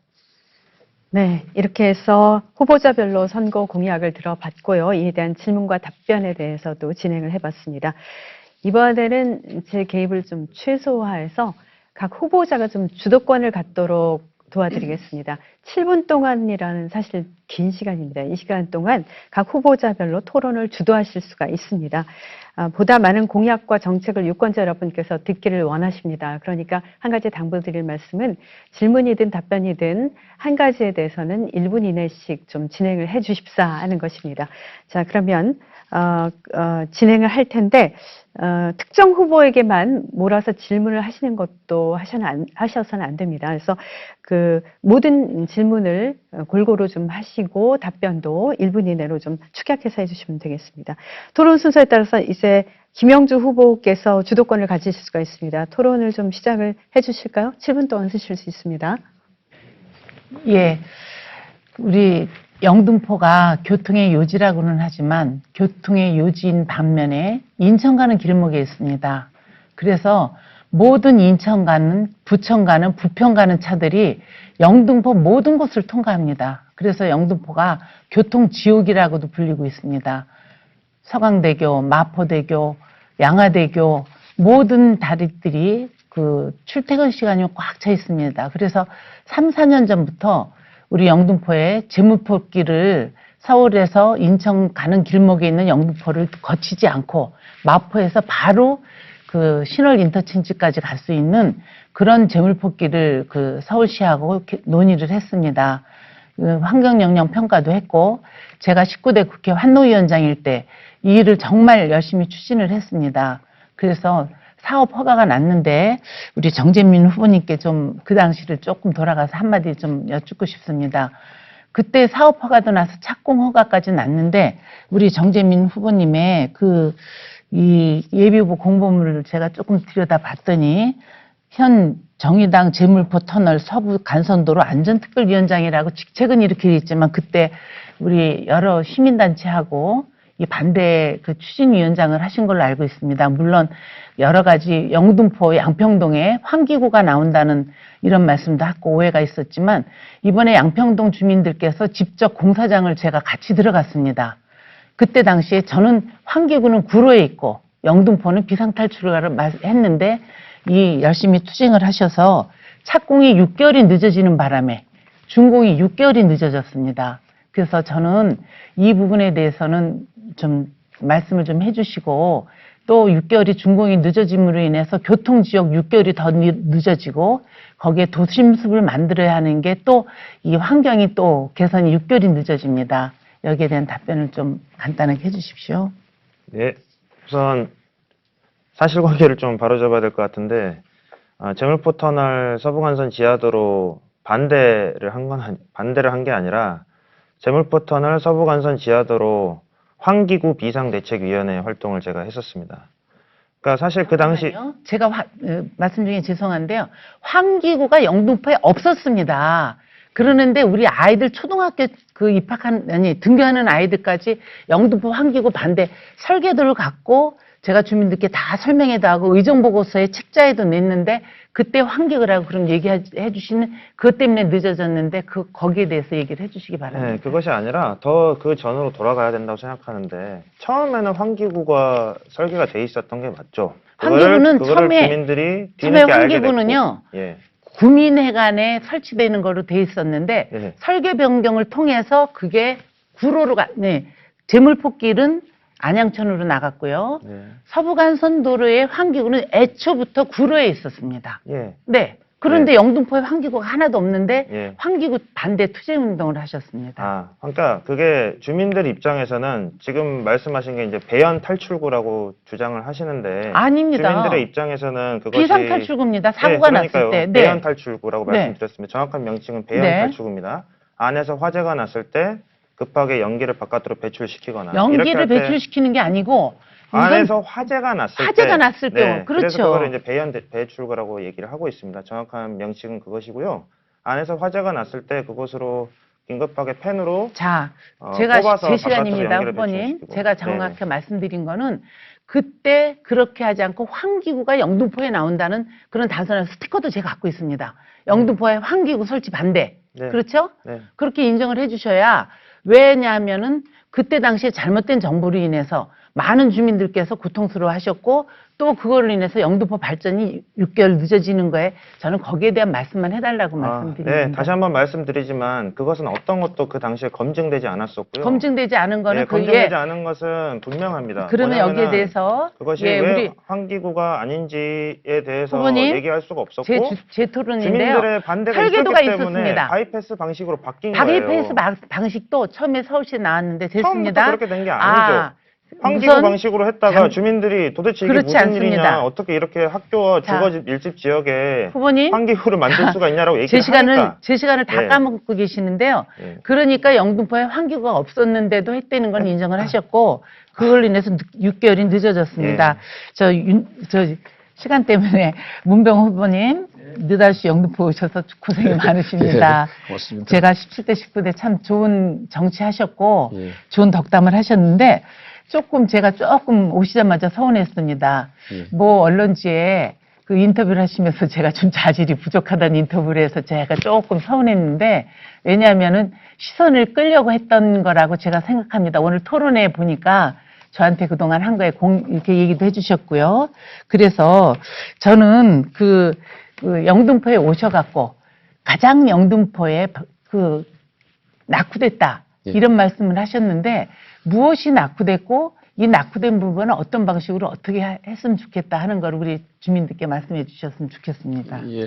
영등포가 과거에 그 산업 성장기에는 서울의 중심이었어요. 또 지리적으로도 영등포가 서울의 가운데 있지 않습니까? 그래서 영등포가 굉장히 중요한 지점이었는데 이게 이제 난개발이 되고 또 도심이 확장되면서 굉장히 지금 좀 정체돼 있다. 저는 그렇게 봅니다. 그런 것들이 왜 그렇게 됐는가 하는 데 대해서는 이 도시를 크게 보고 이 설계하고 어떤 전략적으로 접근하는 마인드가 부족했다고 저는 보는 것입니다. 물론 지금 와서 하는 게 쉽지는 않습니다만은 지금이라도 다시 한번 영등포를 재검토하고 설계를 해서 다시 한번 영등포를 도약시킬 수 있는 그러한 비전과 전략과 관점을 예, 제시해야 된다. 그렇습니다. 저는 그렇게 봅니다. 그렇게 영등포가 예전에 서울역보다 영등포역이 먼저 설치될 정도로 영등포가 교통의 중심이고 그 공장이 많아서 세수가 많았던 지역입니다. 네. 그러나 이제는 2015년도에 제3대 도심으로 선정될 만큼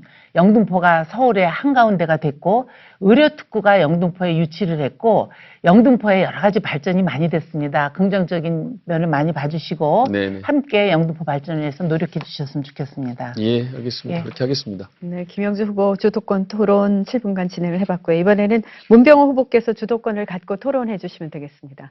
예. 그 김영주 후보님에 대해서 저는 긍정적으로 평가하고 그동안 일 많이 하셨다고 그렇게 생각을 합니다. 그런데 한 가지 꼭 짚고 넘어갈 게 있습니다. 그 김영주 후보께서는 문재인 정부의 초대 고용노동부 장관 하셨죠. 그래서 그때 이제 최저임금이 급속하게 인상이 됐습니다. 그 전년 대비 16.4%가 인상이 됐어요. 예. 6,470원이 7,530원이 됐고요. 그 다음에는 10.9%가 인상이 돼서 8,350원이 됐습니다. 그러니까 문재인 정부 2년 동안 최저임금이 30%가 오른 거예요. 이거는 상식적으로 봐도 조그마한 집을 운영하고 조그마한 기업을 운영해도 30% 오른다는 것은 대단한 변화입니다. 그런데 대한민국 국가를 운영하는 여당 입장에서 이것은 좀 과도한 것이 아닌가. 그래서 이 최저임금 급속 인상과 또 52시간제 이것이 맞물려 가지고 소위 말하는 자영업에 엄청난 피해를 가져왔습니다. 그러면 과연 누가 좋아졌느냐? 무슨 노조는 좋아졌을지 모르겠습니다만은 전체적인 국가 경제 차원에서도 굉장한 이것은 피해를 가져왔다. 지금 경제 침체의 주요한 원인이라고 또 고용 참사의 주요한 원인이라고 해도 과언이 아닐 정도입니다. 이 문제에 대해서 영등포의 많은 자영업을 하시는 분들이 김영주 후보 이번에 떨어뜨려야 한다고 그래요. 김영주 후보께서 이 부분에 대해서 지금도 소신이 이 최저임금 올린 게 맞다고 생각하시는 건지 또 52시간 근로제에 대해서 탄력제 반대하는 거 맞다고 생각하시는지 이 자리에서 소신을 다시 한번 밝혀주시기 바랍니다. 예. 저는 지금 제가 고용노동부 장관으로 되돌아가도 주 52시간은 우리나라에 도입을 해야 된다고 생각을 합니다. 우리나라가 멕시코 다음으로 전 세계에서 최장 노동시간을 갖고 있습니다. 그렇기 때문에 우리나라가 자살률도 많고 이거에 대한 필요감이 많습니다. 최저임금에 대해서 소신 말씀해 주십시오. 간단하게 말씀해 주십시오. 아니, 먼저 예. 주 52시간에 대해서 잘못 알고 계신 게 있습니다. 예. 자영업자나 소상공인들은요, 지금 최저임금에 적용을 안 받습니다. 아니, 주 52시간은 적용을 안 받습니다. 주 52시간은요, 2018년 1월 1일부터 2019년 잠깐만 제가 20초만 드리겠습니다. 네. 잠깐만요. 지금 제가 주도권이 있으니까 20초만 드리겠습니다. 네, 20초만 주세요. 그러면 네. 5인 이상은 2021년 내년 후년 22년 7월에 시행이 됩니다. 그리고 지금은 주 49인 이상은 올해부터 아니, 50인 이상이 저 됐기 김영주 때문에 의원님, 그, 자영업자가 예, 아무 관련이 없는 중심. 최저임금의 최저임금 그 급속 말씀드리겠습니다. 인상에 대해서 소신을 밝혀주시면 네, 할까요? 네. 최저임금은요, 지난 2016년 대선 때, 2012년부터 대선 때 모든 후보가 최저임금 10,000원을 올리겠다고 했습니다. 우리나라 소득 양극화가 굉장히 심각해서 어느 나라 OECD 국가 중에서 양극화가 굉장히 높습니다. 그렇기 때문에 짧게 해주시죠. 소득 양극화에 아까 말씀하신 대로 아니, 그러니까 첫째. 잘하셨다고 생각하신지 잘 최저임금은- 못했다고 생각하신지 답변해 주시면 겁니다. 최저임금은 그 오해가 있지만 저는 문재인 정부에서 잘했다고 생각합니다. 잘했다고 생각- 그러나 됐습니다. 제가 예, 됐습니다. 노동부 장관에 들어갔을 때 예. 이미 최저임금은 그 당시에 청와대나 홍영표 원내대표도 조금 노동자에 과도하게 유리한 것이 아닌가 그런 지적을 했다고 들었는데 후보님, 그게 사실입니까? 제가 2017년 8월 14일에 장관에 임명이 됐는데 문재인 정부 첫 해에는 최저임금은 2017년 7월에 됐습니다. 그러나 제가 하지 않았다고 해서 그 잘못됐다고 부정하지는 않으나 지금 이 최저임금 인상으로 인해서 우리나라가 소득 양극화가 많이 줄었습니다. 아, 그렇게 그리고 생각하십니까? 아직도 네, 어려운 예. 계층이 굉장히 많습니다. 그렇기 됐습니다. 때문에 예, 네. 그 정도 하시죠. 네. 그다음에 52시간제에 대해서도 네. 뭐 잘했다고 하시는데 사실 52시간제 취지는 좋아요. 노동 그 시간을 줄여서 삶의 질을 높이고 그다음에 일자리 나누기 해서 일자리 더 만들자 이건 원래 취지는 좋습니다. 그러나 이것이 현실 고려한 그런 제도가 법이 돼한다는 거죠. 이 직종이나 어떤 그 업종에 따라서 이 52시간 제도가 상당히 그 기업에 마이너스가 되는 경우가 많이 있습니다. 예를 들어서 연구하는 분야 같은 경우는 집중을 해야 됩니다. 집중을 하기 때문에 어떻게 보면 70시간, 80시간 일을 계속 해야 될 필요가 있어요. 건설업도 마찬가지입니다. 그런데 이거를 일률적으로 적용하다 보니까 굉장한 폐해가 왔다는 거죠. 그래서 예를 들어서 봅시다. 마스크를 지금 많이 생산해야 됩니다. 많이 필요하잖아요. 또 중국에서 무슨 자동차 부품 수입이 안 돼요. 그럼 우리나라에서 부품을 많이 만들어야 돼요. 그러면은 밤새 일해야 됩니다. 철야해서. 그렇지 않습니까? 그런데 52시간으로 딱 묶어놓으니까 이게 생산에 굉장한 차질이 온다는 거죠. 후보님이 예를 주 들자면 52시간을 다시 한번 보셔야 되는 게요. 글쎄 그렇습니다. 마스크 산업은 300인 이상 사업장이 거의 없고요. 지금 시행되고 있는 거는 대기업, 공기업, 공무원, 금융기관 300인 이상 그- 사업장이 작년 네, 10월까지 잠깐 됐습니다. 제가 제가 개입을 해도 묻겠습니다. 될까요? 지금 7분 예. 시간 중에서 1분 반 정도 예, 남았는데 알겠습니다. 정재민 후보께 제가 질문을 예, 또 하셔야 한 가지만 됩니다. 또 네네. 묻고 가겠습니다. 그래서 지금 우리 영등포 갑 지역은 소면 소상공인 자영업 하시는 분들이 굉장히 많아요. 근데 그분들이 다 좀 죽게 생겼어요. 그래서 그분들에게 우리 김영주 후보께서 사과를 하시고 정말 책임감 있다면 후보 사퇴까지도 생각해야 한다고 봅니다. 그 부분에 대해서 한번 의견을 그주 간단하게 말씀해 52시간이 주십시오. 그분들한테는 적용이 안 됩니다. 최저임금만 최저임금. 최저임금도 그분들에 대해서 우리가 그 중소기업이나 소상공인들은 어려울 때는 최저임금으로 인한 지원을 그때 해주고 있습니다. 아이고, 최저임금 인상분을 지원한 걸로 됩니까? 전부 다 지원하고 아이고, 있습니다. 참. 정부에서요. 그런 인식 조금 가지니까 알고서 아니 토론에 우리 나와주셨으면 좋겠습니다. 두 분의 옵션 하시고 장관도 네. 하신 분이 그런 인식 가지고 그러니까 일단은 최저임금 높이고 거기에 대해서 고통받는 자영업자에게 정부에서 무슨 세제 지원하고 뭐 최저임금 지원하겠다. 인상으로 인한 이거는 차액을 엄발의 오줌누기입니다. 일자리 그래서 안정자금으로 지급을 하고 있습니다. 1인당 13만 원씩 자영업자들에게 자영업자도 사과하시고 다 하고 있습니다. 사과하시고 30인 미만의 그 최저임금 인상으로 제 인한 주도권 토론이니까요. 됐습니다. 지원을 그만하시죠. 하고 예. 있습니다. 저는 김영주 후보께서 그 과거에 장관 때 최저임금을 급속하게 인상하고 52시간제를 그 강력하게 시행한 것에 대해서 저는 사과해야 한다고 봅니다. 이상입니다. 네, 7분을 다 쓰셨기 때문에 정재민 후보께서는 뭐 질문을 못 받으셨지만 양해하시는 것으로 알겠습니다. 그럼 정재민 후보께서 이제 주도권을 갖고 7분 동안 진행해 주십시오. 예. 먼저 김영주 후보님께 좀 질문 드리겠습니다. 그 현직 영등포 구의원의 자녀가 신한은행 채용 청탁 비리에 연루됐다는 언론 보도가 있었습니다. 그리고 지난 1월 30일 신한은행 채용 비리 판결문에 그 1차 면접에서 낮은 점수를 받은 탈락자가 별도의 재검토 과정을 거쳐서 부정 합격했다는 내용이 담겨 있는 것으로 알고 있는데요. 저는 이것이 사실이라면 굉장히 심각한 문제라고 생각합니다. 구의원의 공천권을 가지고 계시는 현직 국회의원이시자 지역위원장으로서 관리 감독이 소홀한 거 아니냐, 그런 책임이 있는 거 아니냐 이런 지적이 있는데 이에 대해서 후보님의 견해가 어떠신지 여쭤보고 싶습니다. 저는 문재인 정부는 민정수석을 지낸 정권 실세라는 조국 전 장관의 자녀의 표창장 그까지 검찰이 샅샅이 들여다보고 기소할 정도라고 봅니다. 그렇기 때문에 공직자가 채용 비리를 저질렀다면 그대로 넘어가지 않았다고 봅니다. 그로 인해서 그 당사자나 주변의 여러 사람들에게 참고인 조사나 경찰 조사나 검찰 조사나 그 참고인 조사조차 받지 않은 걸로 알고 있습니다. 저 또한 마찬가지고 언론에서 의혹을 제기한 거에 대해서 이 자리에서 말씀하신 거에 대해서는 좀 약간 유감이고요. 정의당은 기존의 정당간을 다룰 줄 알았습니다. 근데 첫 주도권 토론에 그런 문제를 들고 나오셔서 저는 그런 얘기를 한다 그러면 오히려 정재민 후보가 예, 그 정도로 말씀해 주시고요. 네. 그러면 그동안 어쨌건 이런 영등포 정치권의 비리 의혹이 계속 끊임없이 발생하고 있는 것은 사실입니다.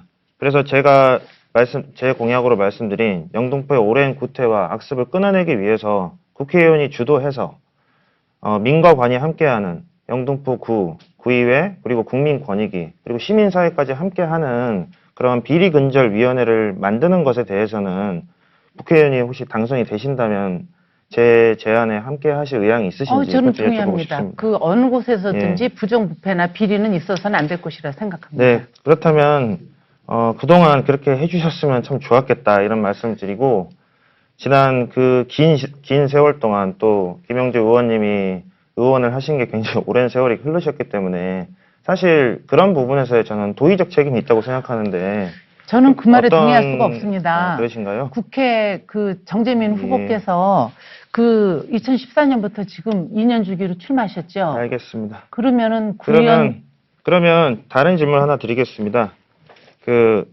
지금 세상을 경악하게 하고 있는 게 지금 텔레그램 N번방 사건입니다. 특히 이제 김영재 의원님께서는 여당의 의원이시기도 하고 여성 의원이신데요. 저는 이 문제가 굉장히 시급한 문제라고 생각합니다. 국민들이 500만 명이 넘게 청와대에 청원을 한 사안이 사실 이 사안이 유일하거든요. 그만큼 국민들이 분노했고 어떻게 이런 일이 이렇게 버젓이 벌어지고 있을 수 있는가? 왜 이것이 그동안 처벌되지 않고 있었는가? 법이 미비했는가? 그것이 그동안의 사람들의 어떤 지적이었기 때문에 저는 선거운동을 하루 중단하더라도 지금 현재 의원이신 분들이 텔레그램 N번방 방지법, 제대로 된 방지법을 제정하기 위한 원포인트 국회를 소집하자고 제안을 했는데 지금 여당이든 미래통합당이든 별 반응이 없으시거든요. 이거에 대해서 김영재 후보님께서는 어떤 견해를 갖고 계신지 말씀해 주십시오. 예, 저는 정재민 후보 말씀하신 거에 동의합니다. 우리가 지난주에 이 N번방 비상 특위를 만들어서 저도 특위위원입니다. 가서 지금 똑같이 하신 말씀을 선거 중이라도 여야가 원포인트 국회를 했으라도 이 문제를 다뤄야 되고 그게 지금 현실적으로 어렵다 그러면 당정회의를 통해서 법무부나 형량조정위원회를 우리가 당정회의를 해야 된다. 근데 어제 그게 이루어졌습니다. 그리고 엊그제 황교안 대표께서 N번방에 간단하게 들어왔다가 나간 사람에 대한 처벌에 대한 언급을 하셨는데 그 문제가 N번방은 들어가는 구조가 굉장히 어렵습니다. 예. 그렇기 때문에 그러니까 비트코인 정말 그래서 어제 환영하고요. 그러니까 정론관 가서 기자회견도 했습니다. 정말 그렇게 생각하신다면은 김영재 의원님께서는 민주당의 중진 의원이시기 때문에 그리고 장관까지 역임하셨기 때문에 꼭 좀 민주당 의원님들을 설득을 해서 당 대표님도 설득을 해서 의원총회 시급하게 소집하고 저희 저는- 의원총회 소집했습니다. 네, 그리고 그러니까 가장 굉장히 시급한 빠르게 움직이는 거는 그 비례위성정당 만들 때 네. 의원들 꿔주게 할 때는 급하게 소집해가지고 의원들 잘라내고 이런 것 어제- 꿔주고 이런 것도 하시는데 어제 아침에 정말 제대로 된 민생에는 그렇게 어제 속도를 못 아침에 내신다 이런 법무부하고 말씀드리고요. N번방으로 당정회의 네, 그러니까, 하신 건 모르신 것 원포인트 같은데요. 국회를 꼭 좀 소집해 주십시오. 소집은 제가 당정청 회의 하신 건 소집검사가 알고 아니고. 있고요. 그런 회의는 이제 그만해도 되고 저는 이미 다 공론화됐기 법무부를 때문에 움직여야 되지 어떻게 당정청을 안 국회에서 움직입니까? 법을 통과시켜 주시기 바랍니다. 네, 그리고 문병호 후보님께 질문 드리겠습니다. 일단 인천 부평갑에서 네네. 국회의원을 이제 2번 지내셨는데 예. 그리고 인천 부평갑에 공천 신청하신 걸로 알고 있는데 갑자기 전략 공천 되셔가지고 영등포로 오셨단 말입니다. 예. 그래서 사실 여기서 1년 넘게 예. 굉장히 오랫동안 준비하고 계셨던 강명구 예. 후보님이 계셨는데 사실 공천 기회도 경선 기회도 가져보지 못하고 예. 사실 이렇게 돼서 이것이 미래통합당이 추구하는 보수 정치의 모습인가 참 정치의 비정함을 느꼈거든요. 예. 이거에 대해서 혹시 어떤 견해를 갖고 계신지 좀 말씀해 주십시오. 예, 그동안 이번 총선을 대비해서 자유한국당 전 당협위원장이신 강명구 위원장께서 정말 고생하셨습니다. 근데 이번에 공천에서 배제돼서 정말 죄송하게 생각하고 정말 미안하게 생각합니다. 그렇지만은 강명구 위원장하고 잘 얘기 나눴습니다. 강명구 위원장이 하고자 하는 정치적인 꿈을 제가 대신 좀 실천하겠다 그렇게 양해를 받았고요. 예. 또 바른미래당 그러면- 정찬택 위원장한테도 미안한 그러면 마음을 그 전했습니다. 한 가지만 더 질문 드리겠습니다. 네. 그 텔레그램 엠번방 관련된 내용인데요. 네네. 그러니까 황교안 대표님이 예. 아까 말씀하셨는데 호기심에 가입한 사람은 처벌을 달리할 수 있다 이렇게 말씀하셨단 말입니다. 네네. 거기에 대해서 동의하시는지 어떻게 생각하시는지 좀 말씀해 주십시오. 저는 그 부분에 대해서 좀 더 철저한 입법이 필요하다고 봅니다. 지난번에 청원을 했는데 국회에서 지난번 통과된 것은 상당히 미흡한 내용이었습니다. 그래서 앞으로 국회에서 보다 더 철저한 그러한 그 법이 되도록 해야 되고요. 역시 이제 그 법률가들은 법밖에 모릅니다. 그러나 보다 중요한 것은 국민들의 정서고 국민들의 감정입니다. 그런 국민의 정서와 감정을 잘 아우르는 입법이 되도록 해야겠습니다. 네, 이렇게 해서 주도권 토론 7분 다 사용하셨습니다. 세 분 후보께서 주도권을 갖고 진행해 주셨습니다. 열띤 토론 잘 지켜보셨죠? 자, 이번에는 마지막 순서입니다. 각 후보에게 각각 2분씩 마무리 발언을 할 수 있는 시간을 드리겠습니다. 끝까지 정해진 시간을 모두 잘 활용하시면 되겠습니다. 먼저 순서는 기호 2번 미래통합당 문병호 후보부터 발언을 하시면 되겠습니다. 예, 토론회를 경청해 주셔서 감사합니다. 영등포가 과거 서울의 중심이었습니다. 그런데 지금은 정체되어 있습니다. 이제 새로운 영등포가 되어야 됩니다. 그러려면 새로운 전략과 새로운 비전과 새로운 방향을 가지고 다시 영등포를 재설계하고 재구성해야 한다고 봅니다. 그렇게 하려면 사람이 바뀌어야 되겠죠. 국회의원이 바뀌고 구청장이 바뀌고 서울시장이 바뀌어야만이 이 영등포는 새로워질 수 있습니다. 그래서 저 문병호가 영등포에 온 지는 별로 오래 안 됐지만 그러나 저는 여의도에서 오래 살았습니다. 앞으로 새로운 전략과 새로운 비전으로 영등포를 설계하겠습니다. 지식은 좀 부족합니다. 그러나 저는 지혜가 있고 통찰력을 갖고 있습니다. 그래서 짧은 시간 내에 영등포를 잘 조망해서 영등포의 최선의 발전 방향이 뭔가를 반드시 찾아내서 그 길로 영등포를 이끌어 내겠습니다. 대한민국 정치가 바뀌어야 합니다. 또 경제 위기 반드시 극복을 해야 됩니다. 대한민국이 어떻게 발전한 나라입니까? 지구상에서 민주화와 산업화를 동시에 이룩한 유일한 나라입니다. 지금 코로나 사태 이거 빨리 종식시키고 코로나 사태로 인해서 어려움을 당한 분들에게 국가에서 적극적으로 지원하고 그분들의 어려움을 해소를 해야 됩니다. 경제 위기 먼저 해소해야 됩니다. 그러나 간과하지 말아야 할 것은 이 문제의 책임을 반드시 물어야 한다는 것입니다.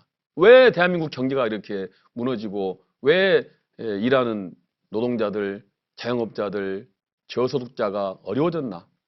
그 핵심에는 현 집권 여당의 무능이 독선이 있다고 저는 감히 말씀드립니다. 이번 총선은 그러한 여당의 무능과 독선을 심판하는 선거입니다. 반드시 기호 2번 저 문병호를 선택하셔서 새로운 영등포, 새로운 대한민국 만들어 주십시오. 감사합니다.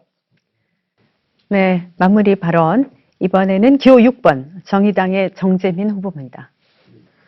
네, 존경하는 영등포 구민 여러분, 정의당 영등포구가 기호 6번 정재빈입니다.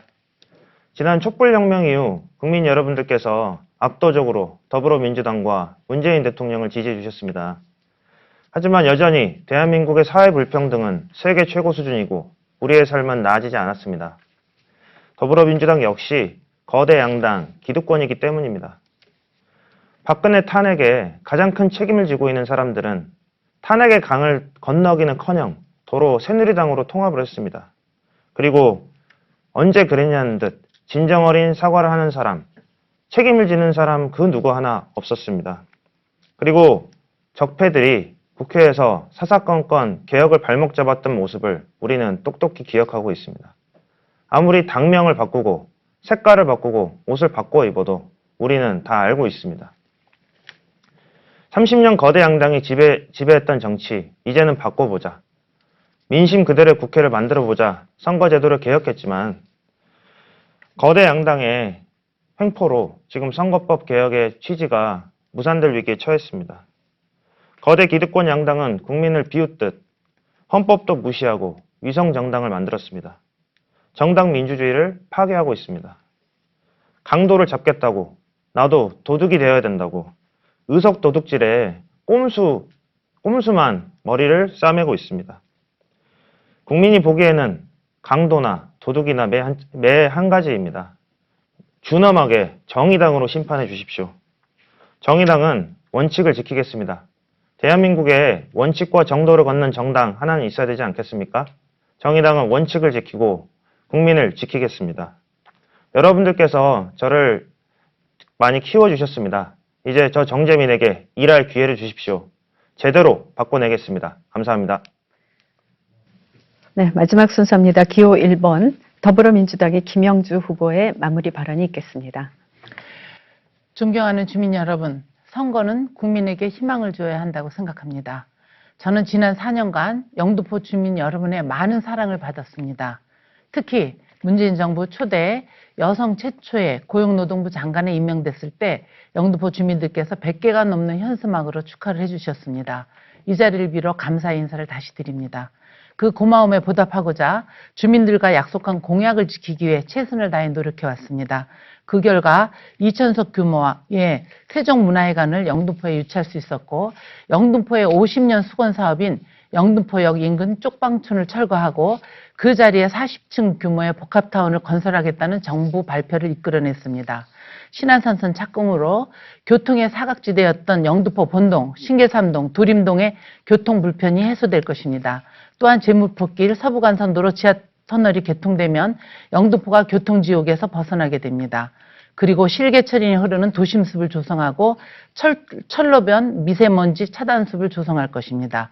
자세한 공약은 댁으로 전달될 선거 공보물을 꼭 읽어봐 주시기 바랍니다.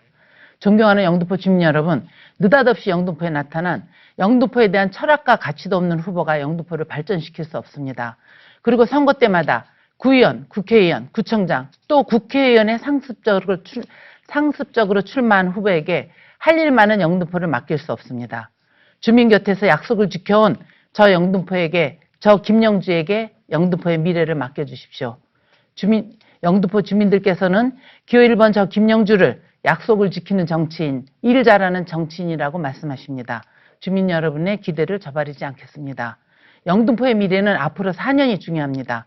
주민 여러분께서 이번에 다시 일할 기회를 주신다면 제가 약속한 공약을 반드시 지킬 수 있도록 책임지는 정치인이 되겠습니다. 감사합니다. 네, 후보자의 마무리 발언까지 잘 들어봤습니다. 영등포 선거방송 토론위원회가 주관하고 CNB 영등포 방송이 중계한 2020년 4.15 국회의원 선거 이 후보자 토론회 지금까지 여러분 지켜보시면서 과연 우리 지역을 맡길 만한 대표자로서 누가 적임자일까 결정하시는데 많은 도움이 되셨을 줄로 믿습니다. 이제 선거일이 코앞에 다가왔는데 이번 선거를 통해서 무척 어려운 시국입니다만 꼭 투표에 참여하셔서 소중한 표를 행사해 주시길 다시 한번 부탁드립니다. 민주주의의 꽃이 선거라는 말 꼭 기억해 주셨으면 합니다. 오늘 토론회에 참여해 주신 세 분 감사하다는 말씀 다시 드리겠습니다. 수고 많으셨습니다. 네. 그리고 지금까지 시청해 주신 시청자 여러분 감사합니다. 안녕히 계십시오.